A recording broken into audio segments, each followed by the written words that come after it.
Snowy looked at herself in the mirror, feeling a bit nervous. Do these clothes really make me special? She wondered.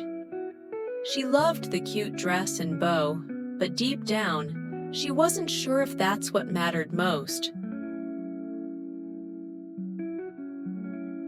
When she stepped outside, all the animals stared at her in amazement.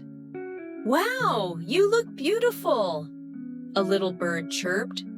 Snowy smiled and felt happy, but a little voice inside her asked, "Is it really the dress? Or is there more to me?"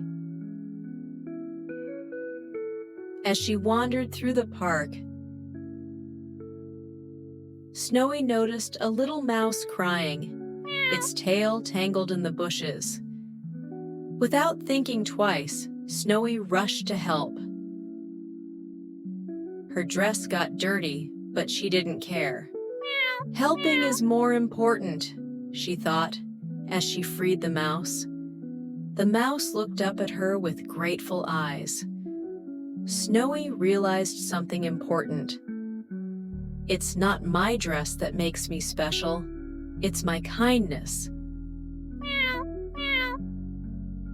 When Snowy got back home, her dress was a mess, but her heart felt warm. "I don't need fancy clothes to be beautiful," she said, smiling at her reflection. "What matters most is being kind. True beauty lies in kindness and helping others, not in appearances."